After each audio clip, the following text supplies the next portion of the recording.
Hello student. Plant tissue के बारे में स्टडी हम कर रहे थे।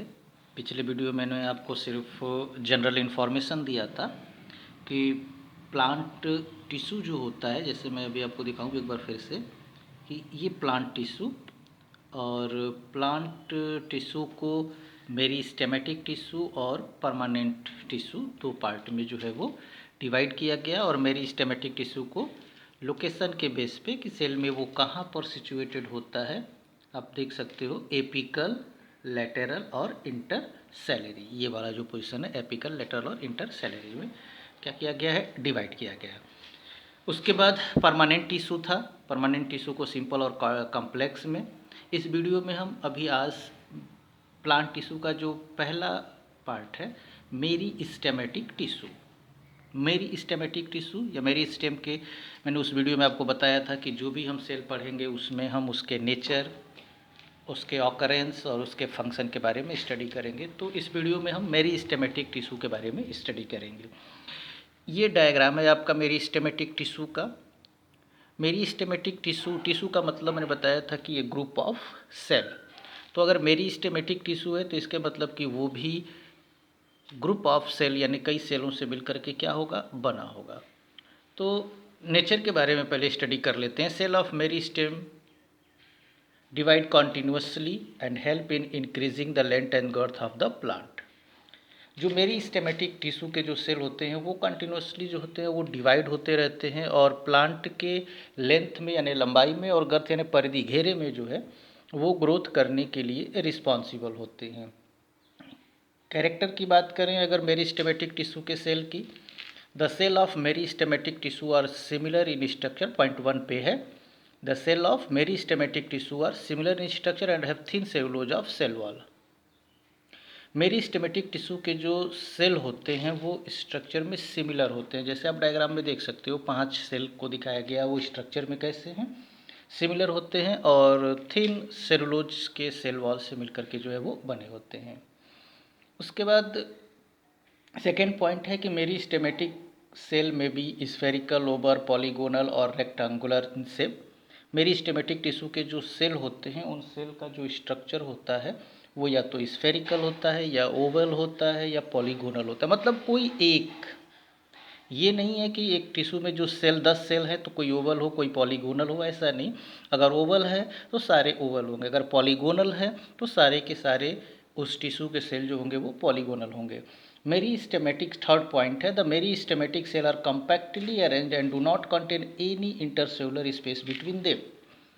मेरिस्टेमेटिक टिश्यू के जो सेल होते हैं वो इतना कॉम्पैक्टली अरेंज्ड होते हैं कि उनके बीच में कोई इंटरसेलुलर स्पेस यानी दो सेल के बीच में जो है वो स्पेस नहीं होता। जैसे आप देख सकते हो 5 सेल है मेरिस्टेमेटिक और पांचों के बीच में इस तरीके से वो पैक है पांचों कि दो सेल के बीच में कोई भी स्पेस नहीं है।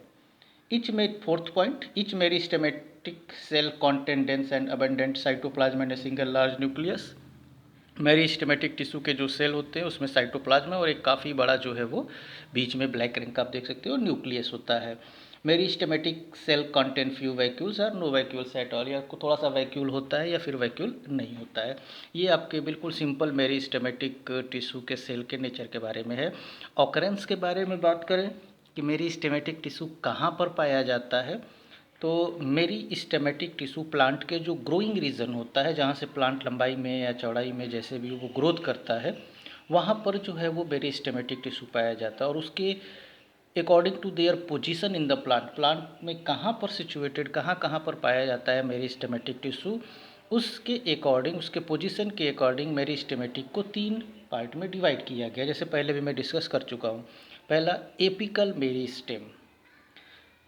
Apical meristem, these are situated at the growing tip of the stem and root. ये रूट और स्टेम का जो ग्रोइंग टिप होता है, बिल्कुल टॉप वाला हिस्सा होता है जो स्टेम के और रूट के, वहाँ पर सिचुएटेड होता है। और लिफ के भी ऊपरी पोर्शन पर जो है वो सिचुएटेड होता है यानी ग्रोइंग रीजन पे। लेटरल मेरिस्टेम ये पाया जाता है beneath द बार्क, जो छाल होता है ना उसके नीचे पाया जाता है। And in vascular bundle of the dicot and stem. Monocot, dicot ये पढ़ा होगा लोअर सेक्शन में, या आप 10th में भी आगे जाओगे तो पढ़ोगे। जिसमें एक सीड होता है ना वो मोनोकाट होता है, और जिसमें 2 सीड होते हैं जैसे चना, अरहर, दाल, इसमें 2 सीड होते हैं वो डाइकॉट होते हैं। और वैस्कुलर बंडल कहते हैं जाइलम फ्लोएम को मिला करके जो है वो वैस्कुलर बंडल कहा जाता है। ये कुछ नाम आपके लिए नए हैं। तो लेटरल मेरिस्टेम जो होता है वो बार्क के नीचे, और डाइकॉट जो प्लांट होते हैं ना उनके रूट और स्टेम के वैस्कुलर बंडल में जो है वो प्रेजेंट होता है। और लेटरल मेरिस्टेम जनरली प्लांट के थिकनेस, मोटाई के ग्रोथ के लिए जो होता है वो रिस्पॉन्सिबल होता है। और तीसरा जो हम डिस्कस कर रहे थे शुरू से वो था एक intercalary meristem. They are located at the base of leaves और इंटरनोड। ये लीव्स जहाँ से पत्तियाँ निकलती हैं उनके बेस पर या 2 लीव्स के बीच में जो स्पेस इंटरनोड वहाँ पर जो होता है ये प्रेजेंट होता है। तो मेरिस्टेमेटिक टिश्यू 3 पार्ट में डिवाइड है, एपिकल, लेटरल और इंटरसेलरी। फंक्शन की बात कर लें अगर, तो मेरिस्टेमेटिक टिश्यू एक तरीके से act as a parent tissue from which other tissue develop. ये एक पेरेंट टिश्यू की तरह काम करता है जिससे दूसरे टिश्यू का फॉर्मेशन होता है। This tissue take part in growth by formation of new cell. ये नए सेल के फॉर्मेशन में पार्टिसिपेट करता है। With the help of meristems plant continue to produce new leaves, branch of stem and root, flower, fruit and root hairs. Meristematic tissue के help से ही plant जो है वो लगातार नए पत्तों का, ब्रांचेस का, स्टेम का, रूट का, फ्लावर का, फ्रूट का और रूट हेयर का क्या करता है, फॉर्मेशन करता है या प्रोड्यूस करता है। तो प्लांट के जितने भी नए पार्ट होते हैं वो with the help of meristem produce होते हैं। The place of injury in plant is healed up by the formation of new cell by meristem. Plant में अगर कोई इंजरी होती है, कहीं कट होती है, तो वो जगह भी जो है वो मेरिस्टेम टिश्यू के सेल के द्वारा ही क्या होता है, भरता है। The plant should load or bent by wind are made to grow upright by activity of intercellary meristem। अगर लोड की वजह से या फिर हवा की वजह से अगर प्लांट का सूट या स्टेम अगर बेंड हो जाता है, झुक जाता है, तो फिर वो सीधा खड़ा होता है by the activity of intercalary meristem. जो इंटरसेलरी मेरिस्टेम है उसकी वजह से जो है वो प्लांट फिर से दोबारा क्या हो जाता है, सीधा खड़ा हो जाता है, अगर हवा की वजह से या लोड की वजह से झुक जाता है तो ये आपका फंक्शन हो गया एक तरीके से आपके मेरिस्टेमेटिक टिश्यू का। और थोड़ा सा और अगर डिफरेंस देख लें हम, या एपिकल, लेटरल और इंटरसेलरी का अगर हम फंक्शन अलग से देख लें, तो एपिकल मेरिस्टेम जो होता है it bring about the elongation of the root and stem.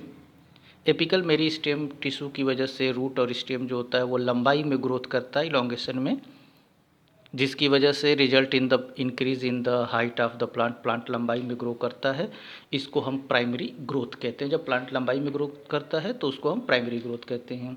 Lateral meristem it causes the organ like root या stem to increase in diameter and girth. जो चौड़ाई में या फिर गोल घेरे में अगर ग्रोथ करता है वो लेटरल मेरिस्टेम की वजह से होता है। और इस तरीके का ग्रोथ जिससे प्लांट घेरे में या गोल गहराई या चौड़ाई में जो है वो ग्रोथ करता है उसको हम सेकेंडरी ग्रोथ कहते हैं। और इंटरसेलरी मेरिस्टेम ये produce and increase in the length of an organ such as leaf and internode. ये लिव्स और इंटरनोड के ग्रोथ में हेल्प करता है इंटरसेलरी मेरिस्टेम। तो एपिकल, लेटरल और इंटरसेलरी तीनों का अलग अलग फंक्शन, काम, तीनों को मिला दिया जाए तो वो मेरिस्टेमेटिक टिश्यू का फंक्शन। तो बिल्कुल सिंपल, प्लांट टिश्यू में हमारा पहला मेरिस्टेमेटिक टिश्यू था। हमने उसके सेल के बारे में स्टडी किया कि बिल्कुल सिंपल होते हैं, एक दूसरे से कम्पैक्टली पैक्ड होते हैं, साइटोप्लाज्म होता है, लार्ज न्यूक्लियस होता है, वैक्यूल्स नहीं होता है। कहाँ पाए जाते हैं वो भी हमने बता दिया। एपिकल, लेटरल और इंटरसेलरी तीनों का पोजीशन प्लांट में अलग अलग है, फंक्शन भी हमने उसको आपको बता दिया। आसानी से आप इसको बुक से पढ़ के स्टडी कर सकते हो।